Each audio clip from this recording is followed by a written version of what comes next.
దేవుని పరిశుద్ధ నామమునకు మహిమ కలుగును గాక. ప్రియులారా, హోప్ ఫర్ టుడే వాక్య సందేశానికి మీకందరికీ కూడా ఆహ్వానాన్ని తెలియజేస్తూ ఉన్నాను. అందరూ క్షేమంగా ఉన్నారు కదా? మీ యొక్క ఆశీర్వాదం కొరకు, ఆరోగ్యము కొరకు, ఉన్నతి కొరకు మేము ఎల్లకాలము ప్రార్థిస్తూ ఉన్నాము. ఈ సమయంలో దేవుడు మన కోసం ఏర్పాటు చేసిన వాగ్దానాన్ని మనం చదువుకుందాము. ద్వితీయోపదేశ కాండము 15వ అధ్యాయము 10వ వచనాన్ని మనము చదువుకుందాము. నేను చదువుతున్నాను ఈ వాక్యాన్ని. ద్వితీయోపదేశ కాండము 15వ అధ్యాయము 10వ వచనము. నీ దేవుడైన యెహోవా నీ కార్యములన్నిటిలోనూ నీవు చేయు ప్రయత్నములన్నిటిలోనూ నిన్ను ఆశీర్వదించును. నీ దేవుడైన యెహోవా నీ కార్యములన్నిటిలోనూ నీవు చేయు ప్రయత్నములన్నిటిలోనూ నిన్ను ఆశీర్వదించును.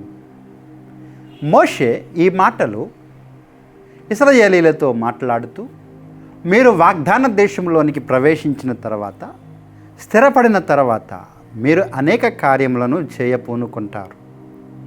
అయితే దేవుడు మిమ్మలను మీరు చేసే ప్రతి కార్యములోనూ ప్రతి ప్రయత్నములోనూ కూడా ఆశీర్వదించే దేవుడిగా ఉన్నాడు. ఎంత అద్భుతమైన మాట ఇది!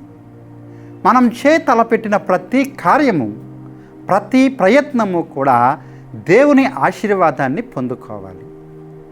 కానీ ఈ యొక్క వాగ్దానం ఏదైతే ఉందో ఒక కండిషనల్ బ్లెస్సింగ్గా ఉంది. అంటే షరతులతో కూడిన వాగ్దానం.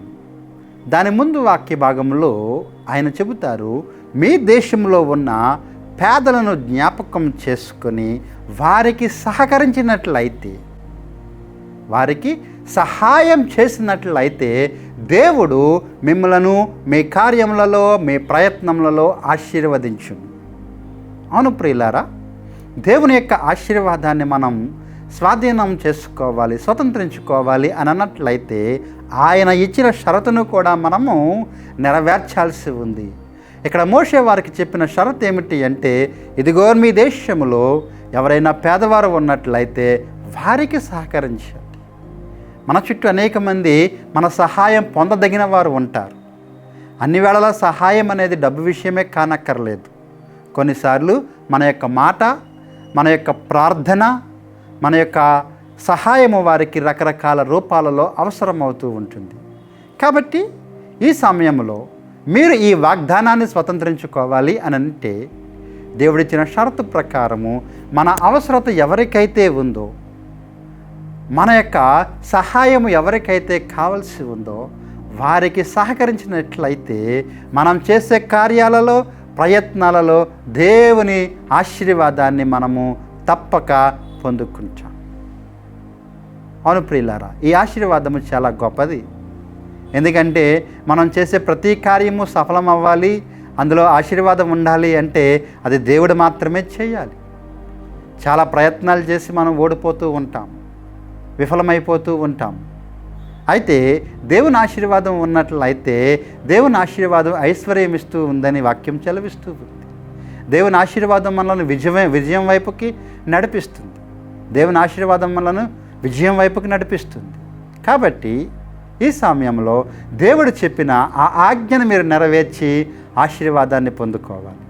కాబట్టి ఎవరైతే మీ సహాయం కోసం ఎదురు చూస్తూ ఉన్నారో, మీ యొక్క సహాయం కోసం ఎవరైతే కనిపెడుతూ ఉన్నారో వారికి ఏ విధం చేతనైనా కానీ మాట ద్వారా, ప్రార్థన ద్వారా, లేదా వారిని దర్శించడం ద్వారా ఈ విధంగా సహకరించినట్లయితే దేవుడు ఆ సహాయానికి ప్రతిఫలముగా మన యొక్క కార్యాలను, ప్రయత్నాలను ఆశీర్వదించేవానిగా దేవుడు ఉన్నాడు.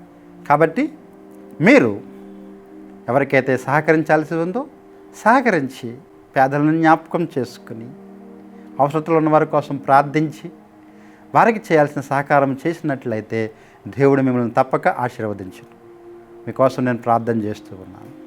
ప్రేమగల ప్రభువా, కృపగల తండ్రి, మీరు ఇచ్చిన ఈ యొక్క గొప్ప ఆశీర్వాదం కొరకు వందనాలు నాయన.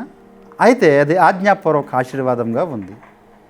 మేమేమైతే ఆ యొక్క ఆజ్ఞ నెరవేర్చాలో ఆ ఆజ్ఞ నెరవేర్చే వారముగా మమ్మల్ని అందరినీ ఉంచి ఆ ఆశీర్వాదము కూడా మా జీవితాల్లో మీరు అనుగ్రహించండి ప్రభువా. మా చేతనైనట్టుగా పేదలకును అవసరతలో ఉన్న వారికి సహకరించి మా కార్యాలలో మా ప్రయత్నాలలో మీ ఆశీర్వాదం పొందుకొనుటకు మీరు మమ్మలను అట్టి విధముగా నడిపిస్తారని నమ్మొచ్చు. యేసు నామములో ఈ ప్రార్థన అడిగి వేడుకుంటున్నాము తండ్రి, ఆమేన్. దేవుడు ఈ ఆశీర్వాదం మన జీవితాల్లో అనుగ్రహించును గాక. ఆమేన్.